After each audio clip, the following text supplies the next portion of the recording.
Welcome, everyone. We are so glad you're here. Whatever you think this session is going to be, I can promise you you'll be surprised by not even by the middle, and certainly by the end. My name is Stephen Rosenbaum. I'm the executive director of the NYC Media Lab. And I just want to start by telling you a little bit about the Media Lab for those of you who don't know about it. The NYC Media Lab is a consortium of 6 universities based in New York and is based at NYU's Tandon School of Engineering. We gather together faculty, students, industry leaders, thought leaders, smart people, and the goal is, very simply, to ask this very simple question, which is, what is media? How does it get made? Why does it matter? How is it changing? And what can we do to make sure it's changing in a positive direction? And that alone keeps us very, very, very busy.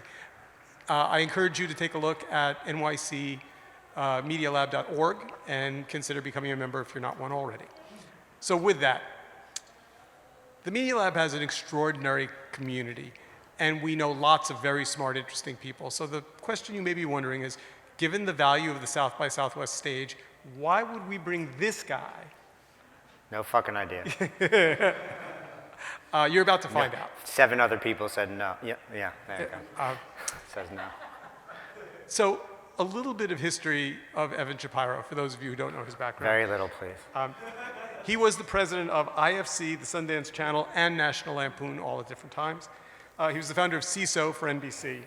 He has a string of hit films and television shows, one of which you know, Portlandia, which I always feel weird saying that in Austin, like it's like somehow it's like a competitor. We're talking about it's like Coke versus Pepsi. I think there should be a spin-off, Austinlandia.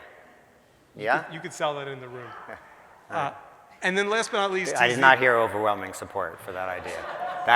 They did not buy that in the room. Go ahead. Last but not least, he's the executive producer of a film called The Outsider, which I directed, which means he has exceptionally good taste. But today, we're here to talk about him as a map maker. So the mobile universe map is hot off the presses. And what it really does is visualize some changes that you all know about intellectually, but maybe don't understand as graphically as Evan is about to show it to you. So what I want to do is, first of all, welcome Evan Shapiro. Thank you. Up there, it's back up. Thank you. The thing about this map is that the smaller, the little, don't worry, the little dots get bigger and the goodies get in some ways more dramatic. Start before we get into the map and just give us, like, how did this thing happen? Where was the idea to make a map? So I teach a class at NYU for 10 years now. I started teaching it, so that class is an hour once a week for 14 weeks. And then I started teaching at Fordham University, which is 3 hours once a week for 14 weeks. Oh, so it's filler. The map is filler. Yeah, that's exactly right. So I teach about the media universe. I teach about it in real time, not a history class. We don't really study that much history. We look at the foundations of where we are today, but we watch the universe change in real time. Every week is about what happened that week and how it affects the long-term ecosystem of vibrancy, gravitational pull of the ecosystem. And for years at the NYU class, I was using a different map that Peter Kafka at Recode made that said, who owns everything in media? And it didn't show who I thought were all the combatants in the war for your attention. Certainly not in proportion of the resources they brought to this battle. And so every semester I would fuck with it. I would add circles to it, I would add things on top of it. And then eventually I just said, well, that's just too much work. I'll just make my own map, which was 7,000 times more work. Actually, the first one is here. This should work. You're very brave. The first one is here. Let's see if I can actually make this work. Yeah. So that was the first one in August of 2020, August 15th. And it was the first one to show Apple, Amazon, Google, Facebook, Microsoft, who I call the trillion-dollar Death Stars, in relative size to the rest of the media universe. So suddenly, Netflix, who was huge on the other map, was substantially smaller in comparison to the people who were competing for the same subscribers, the same consumers, right? This is all available on the interwebs. I'll tell you where at the end, because it's awfully right in here. Anyway, that map since then has turned into this.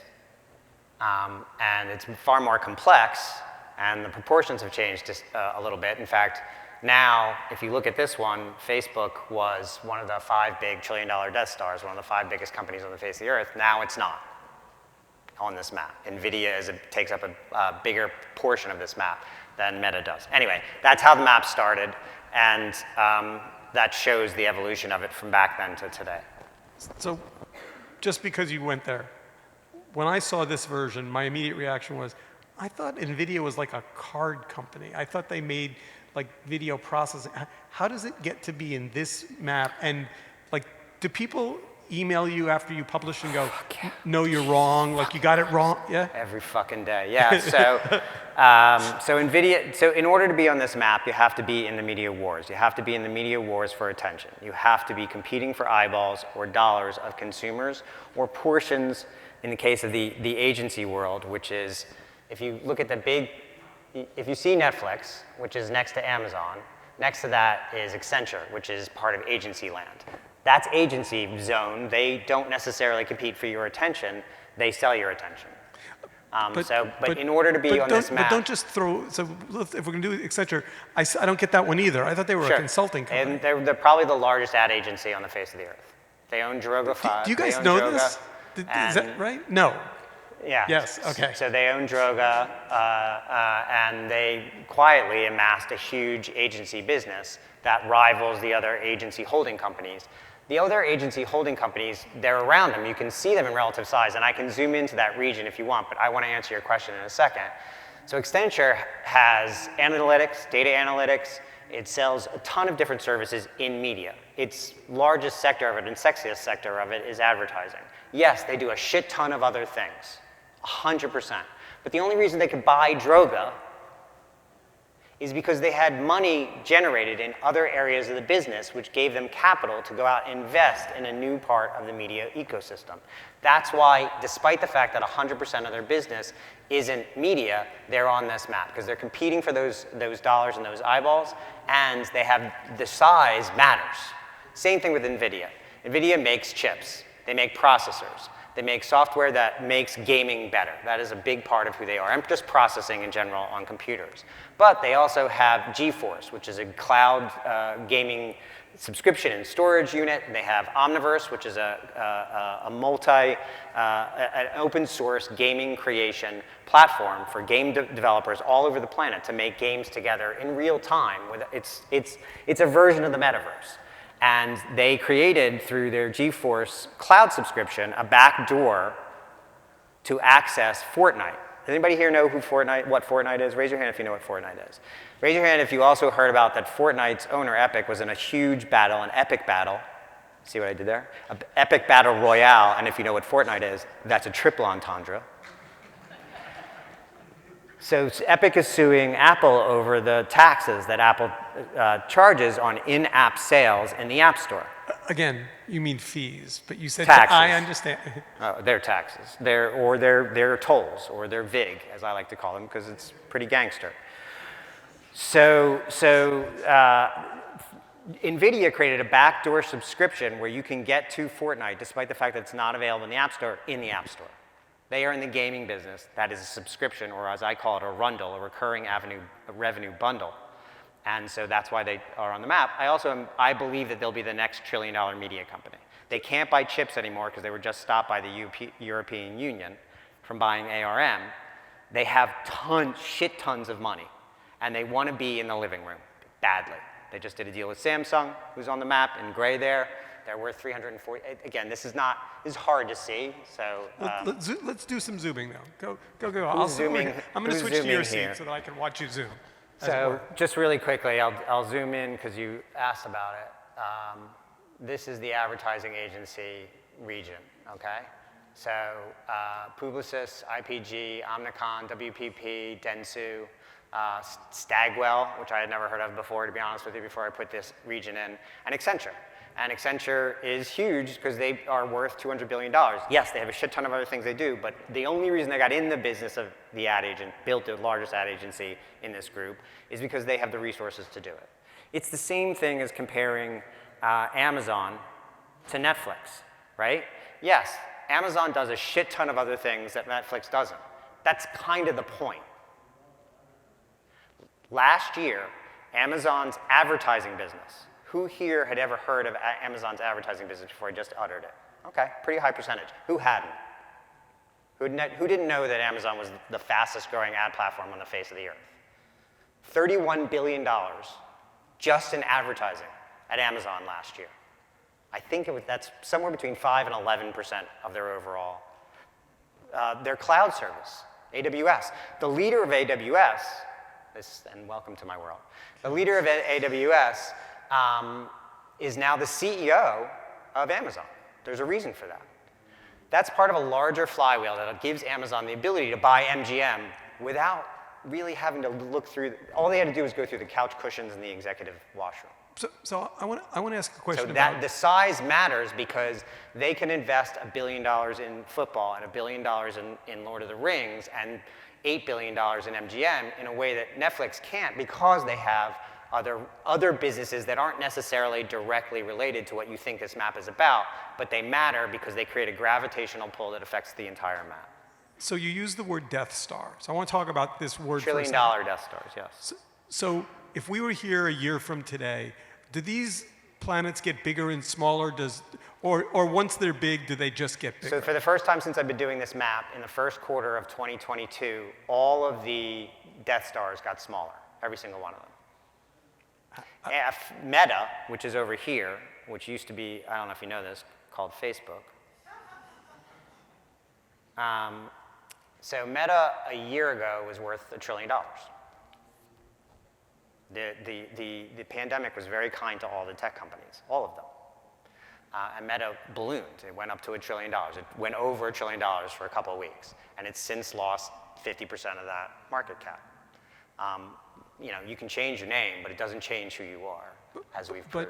But let's set Meta off to the side for a second. How did the other Death Stars get smaller? If you've been following the stock market, and if you are in 2022, I'm sorry, it's been fucking disaster land, man. So all the major stock indices are down from the first of the year substantially, and so that affected the Apple in January went over. It was the first $3 trillion company. They went over $3 trillion in value. They're now down to 2.6, which still is enormous relative to the rest of the map, but it's a $400 billion loss.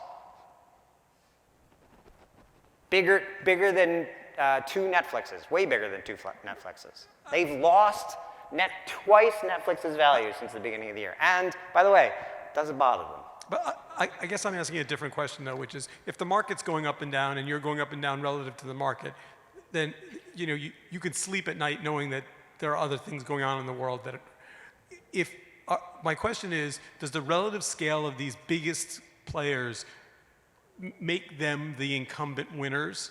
Is there any No, can we look absolutely not. Can we look at the small dots? Can we look at a couple of the Yeah, planets? but if you tracked NVIDIA and Meta in the last 12 months, they went in complete opposite directions. Meta has doubled in value. I'm sorry, NVIDIA has doubled in value in the last year. So, no. Okay. So new circles will appear. Sony shrank, but not in the same proportion, not in direct proportion to the major Death Stars. They're having a relatively good first quarter.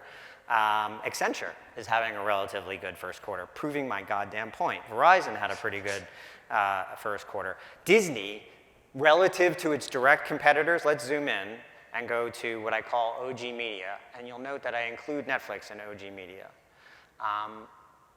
They are the dominant force.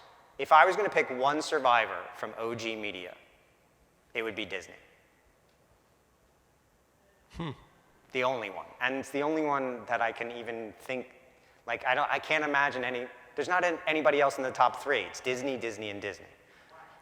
Because they're the most diverse revenue company of the OG media companies. Amazon's not in there. So their parks department will out-earn Netflix this year. Disney's parks department will outperform Netflix this year. They don't have to sell subscriptions in order to survive, yeah. Obviously, the tail of Disney has been a ton of acquisitions over the past 2 decades, right? I'm curious, is someone that studies this, what do you think is one of the most poignant acquisitions that's been made?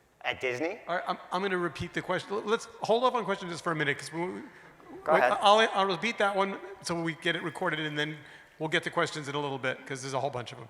He's asking what Disney's best acquisition was in the last 12 months. God, that's like picking the best of the 27 Yankees. I mean, it's you know, Pixar, Marvel, the fucking Muppets, Winnie the goddamn Pooh. I mean, Star Wars. There's not a clunker in the bunch. They now own X-Men and the Avengers. What? How does that even happen? They also control how long the copyright law is in the United States, so you know, there's that as well. They also own, okay, really quickly, new addition in the last 90 days. Oh, darn it. Sorry. 1 second.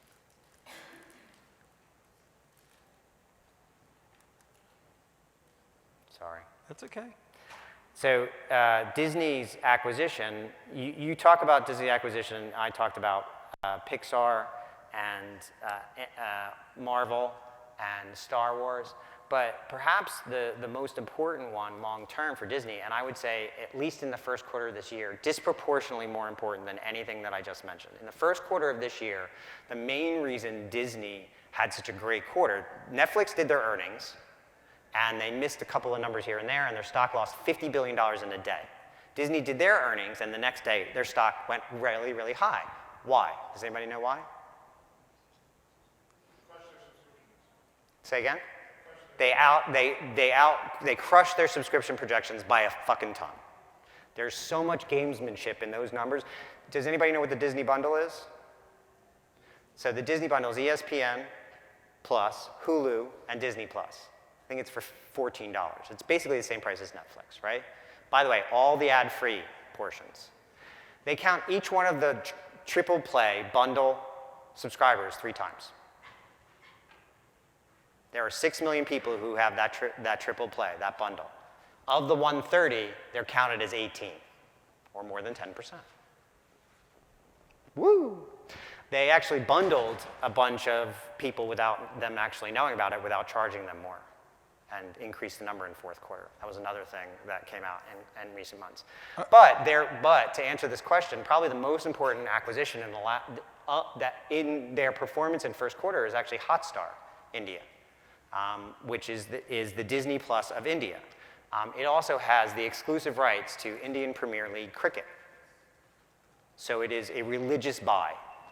45 million, of the 130 million subscribers, 45 million of them are Hotstar.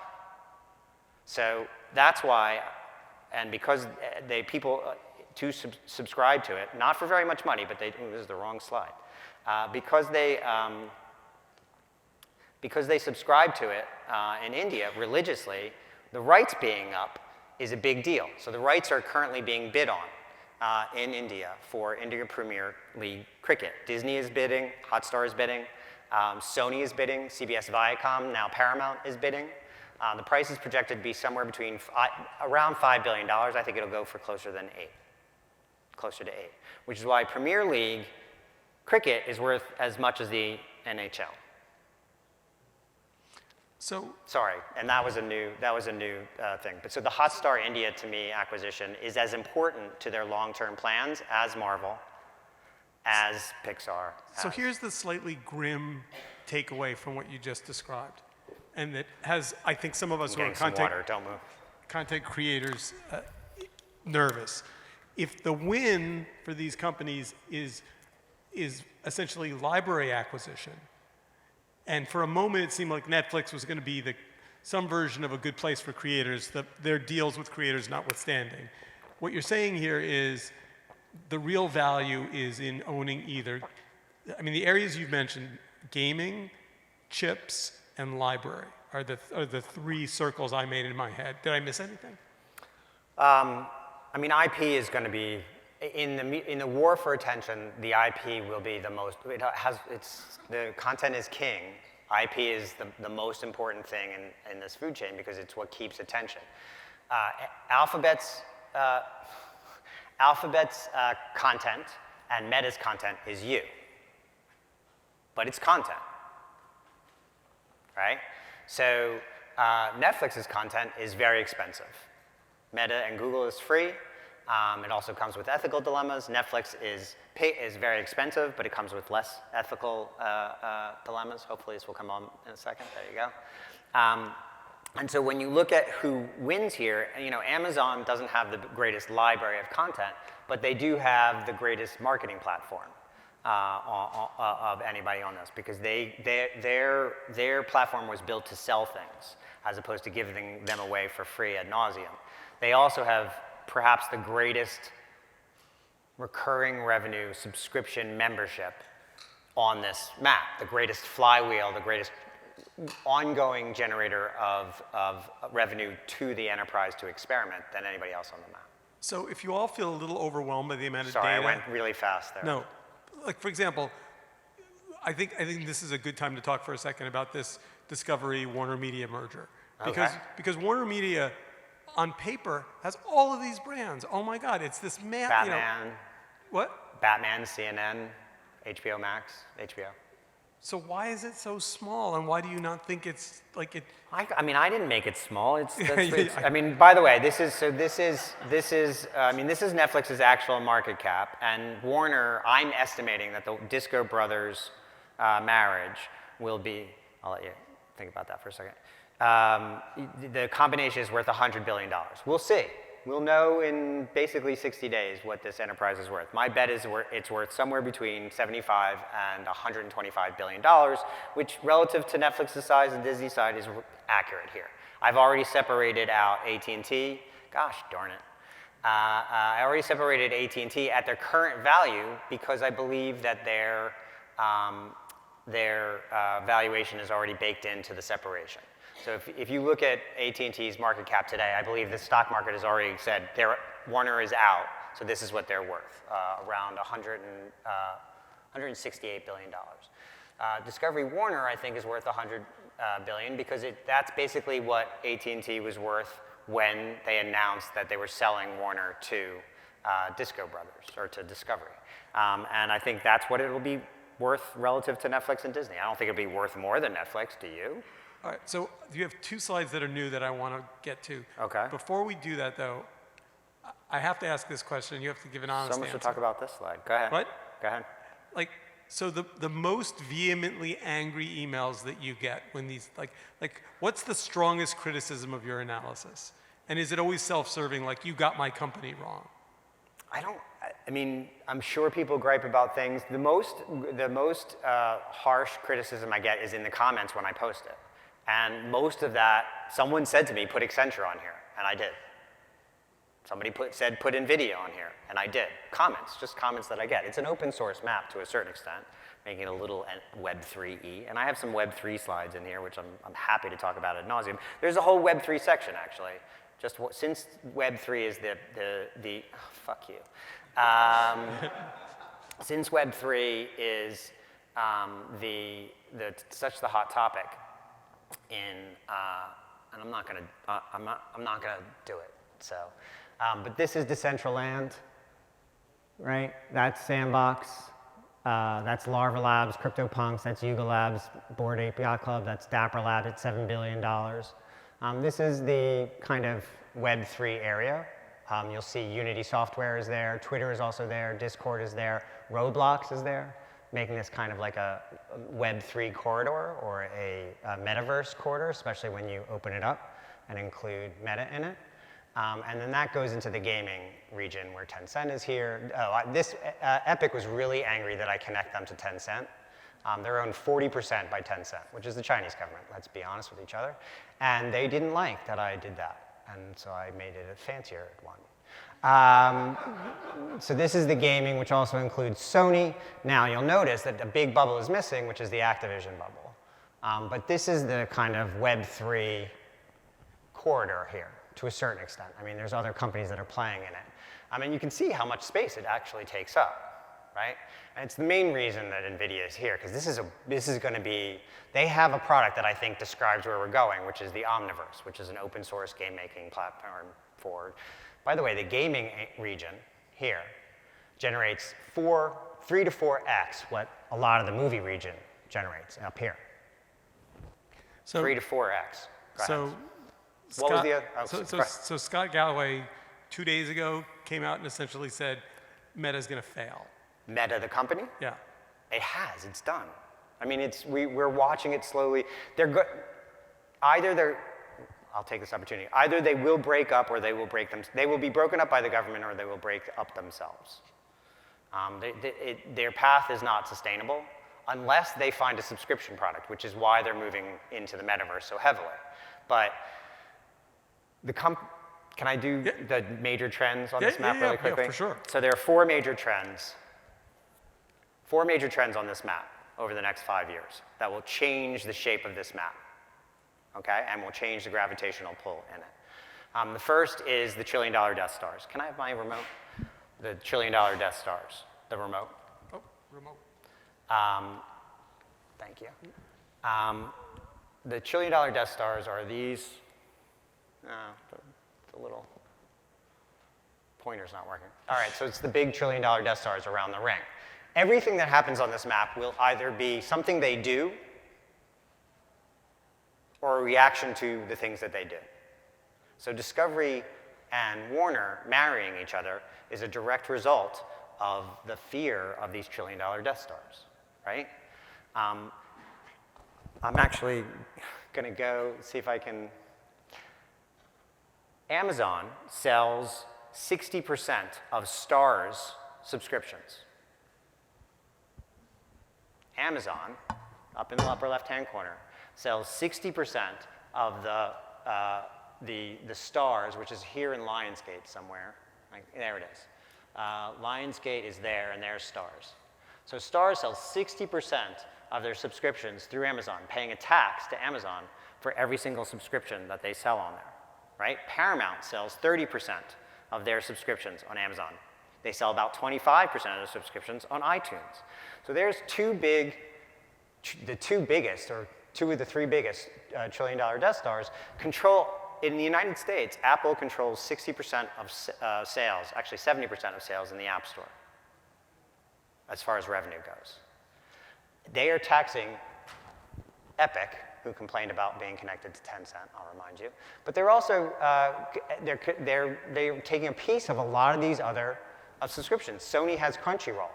If Crunchyroll sells a subscription in the App Store in Google Play, another $1 trillion Death Star, where are they? Up there. They have to pay a portion of that subscription to those companies.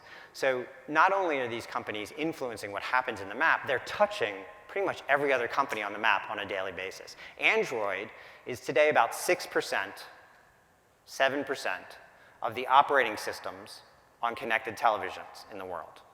6%. There's 70% of the operating systems on smartphones in the world.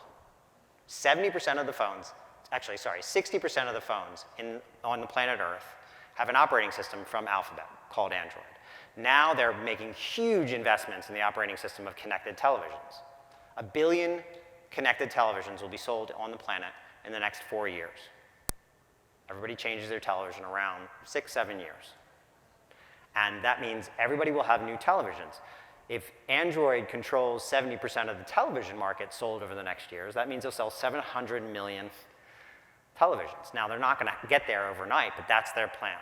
So they touch not just all of the companies who are selling on mobile, but eventually they're going to try to touch all of the companies selling on TVs as well. This is Roku. Do you see Roku there above Samsung? Right there. That's Roku. They have lost 85% of their market value in the last year. 85%. Why? Because Alphabet made a deal with Roku's #1 television partner. Roku who here has a Roku? Raise your hand high. Yeah, very popular product, the #1 connected television device in the United States. 41% of all connected television streaming in the United States is on a Roku. 45% of all ads sold in connected television in the United States are on Roku, more than all the other players combined, including Android. So why did their market value go down by 85% in the last year? Because Alphabet, who owns Android, made a deal with TCL, which is over here, to replace Roku as the operating system inside their televisions, which is the #1 television sold at Walmart.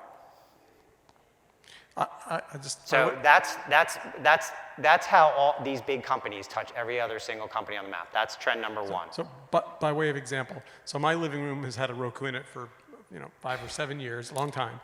I got a new LG TV. All of a sudden, all the apps that are on the Roku are also on the LG TV. Yeah. It's a little easier navigationally to not have to go to. Yeah. And so, like, I feel them losing me as a customer. Yeah, so they're a dongle-based business. They will lose, I apologize, you're exactly right. So their dongle is gonna go away in the next 5 years because each one of those television of the billion that will be sold doesn't need a dongle at all.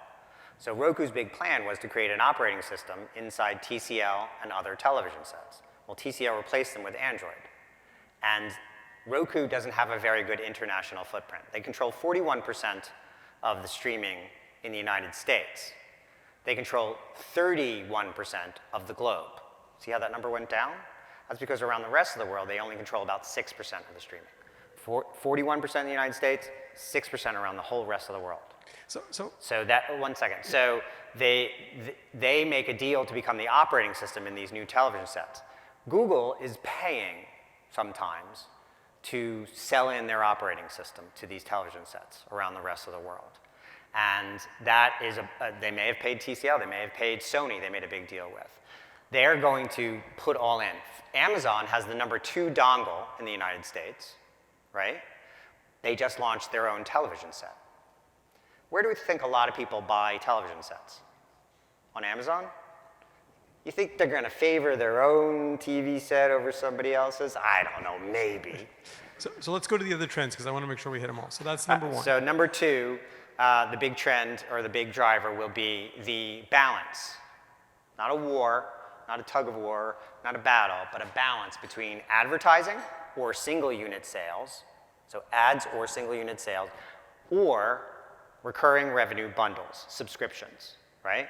Though it's not going to be a war between these two things, it's a yes and. Who can do the best mix of these two? Amazon has the greatest subscription, I'll get to, its greatest subscription in the history of mankind. It's called Amazon Prime. They just raised their price, they will lose no subscribers. Who here has Amazon Prime? Raise your hand. Who here will drop, who here will, keep your hand up, who here will drop them if they when they raise their prices? You're gonna drop them? No, put your hand down. So it's 100% and 100%. They have the one thing that none of the other subscription video services have: churn proof. Churn fucking proof. That's why I have the greatest flywheel on this map. But they also have the fastest growing ad platform on the face of the earth. That's a great balance. Disney has an amazing subscription service, and now they're adding ads. Now, there's 2 reasons they're adding ads. One, they want to get lower-end subscribers who don't want to pay, so they're going to give them a cheaper option. 57% of Hulu, which Disney owns, 57% of Hulu's subscribers have the ad-supported version. 57%. Should be noted that Hulu sells virtually 100% of their own subscribers direct to their own consumers, not through Apple, not through Amazon. You can get Hulu on the Apple App Store, but you can't subscribe to it there. You have to go to their home base and subscribe directly because they want to control the relationship. Meta, on the other hand, only has ads. 98, they can talk about metaverse, they can talk about those fucking Oculus glasses that are never going to necessarily be on a lot of faces, but they are 98% advertising business. That is not a sustainable model in the next 5 years. Google is a 90%, Alphabet is a 90% advertising business, which is why they're working so hard on their cloud business, right? And all their other products. Apple doesn't really have that much advertising, but the diversity of their revenue stream here, they sell single units, the greatest single unit on the planet, the iPhone. It was 70% of the revenue a number of years ago, now it's only 50%. Why? Subscription, Apple Music, Apple TV, Apple Fitness, etc. So that, go ahead. Apple made an announcement on Wednesday. They opened their presentation. They did a great big chunk of time, surprising amount of time on Apple TV Plus. And you had a good reaction to that. Like, what was my reaction? You said it had to do with Tim's interest in being, what? Oh, Tim, yeah, everybody wants to walk the red carpet. Everybody wants to walk the red carpet. Jeff Bezos fell in love with it. I mean, Amazon Studios doesn't need to make money. Apple TV doesn't need to make money.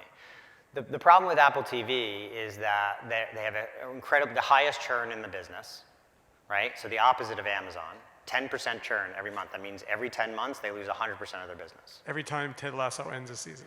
Right, the way you can actually see it. Ted Lasso comes up, and subscriptions go up. As soon as people get through Ted Lasso, it dips. By the way, Peacock, same thing with the Olympics. Same thing with the Super Bowl for CBS and Peacock. Oh my goodness. It'll come back. So, yeah, so anyway, and by the way, this is true. Disney has a great subscription product. They also have one of the best advertising products in the business, but they also have a parks department. So it's a diversity of revenue story, but it is the tension between subscription and advertising, single unit sales and rundles. The third major trend is the shift in dominance in this ecosystem from a boomer Gen X dominated ecosystem to one dominated by Generation Y, Generation Z, and Generation A. The consumer behaviors alone will change the shape of this ecosystem rapidly, and they have. I mean, you know, Roblox? Has anybody here ever played Roblox? So Roblox is not a game. Who here thinks Roblox is a game? Be truthful. It's not. It's an arcade where the users make games that other users play, and Roblox pays them. There's a kid, New York Times did a piece. There's a kid who made $600,000 last year making clothing for avatars in Roblox. I shit you not. $600,000. Has a deal with Stella McCartney.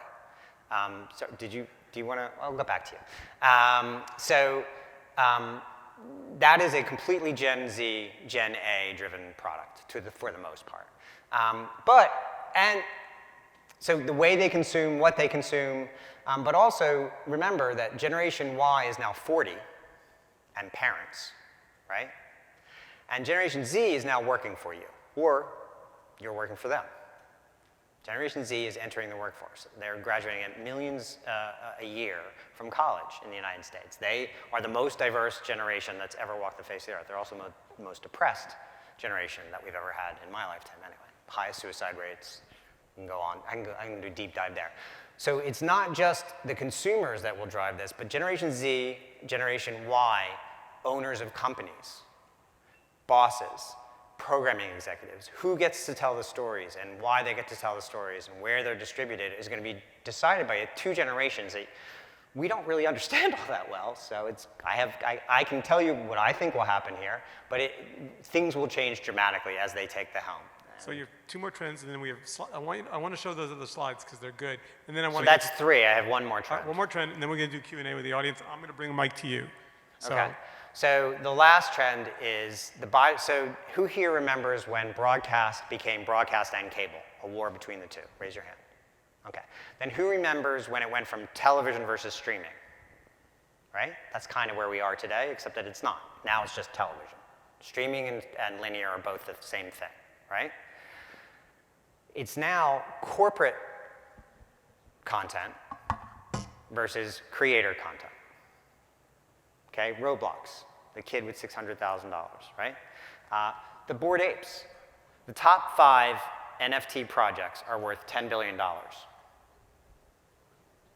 Okay, most of them are right here. And those are combined for $10 billion, which is not enormous, but those are creator economy businesses. Absolutely, the creators created them, they minted them themselves, they distributed them. Not only did they make money selling their stuff, but every time it gets sold in the aftermarket, they take a percentage. The tax isn't going to Apple. Fuck Apple. Tax is going to the artist. What? That's Web 2 versus Web 3 in a nutshell. Okay? It was broadcast versus cable, television versus streaming. Now it is corporate versus creator. Now, a lot of the creator content companies are going to be, a lot of the creator content ecosystems are going to be corporations. So Patreon. Who here knows what Patreon is? Raise your hand. Great. So Patreon is a bespoke subscription service. Most podcasters use it. A lot of musicians use it. And it is a hack for selling ads, because you don't necessarily have to sell ads if you make a really good show and 1,000 people will pay you $5 a month. If 1,000 people who pay you $5 a month, that's $5,000 a month, that's $60,000 a year, and suddenly, in a creator economy, you can make a middle-class living. Last year, 2021, was the first year that you can make a middle-class living in the creator economy. It used to be the top 1% of creators made any kind of fucking money, and then everybody else made nothing, but the platform made all of it. You are the product. Get it? Last year, Tim Dillon, who's a comedian, does anybody know who Tim Dillon is? Okay. He has a very funny podcast. He has about 400,000 listeners a week. He will do $4 million on Patreon this year. $4 million. That's before touring, before albums, before ads, which he also does. By the way, whenever he tells you to raise your hand, he's taking data from the audience and putting it into his mental algorithm. OnlyFans is worth $3 billion. Discord is really a creator economy platform. Roblox is definitely a creator economy platform. NVIDIA is a creator economy platform. So right now we are bifurcating into corporate content and creator content, and they will be relatively soon equal channels, the same way streaming and television, same way cable and broadcast. You won't only do one as a consumer or necessarily as an artist. Does anybody here know who Charli D'Amelio is?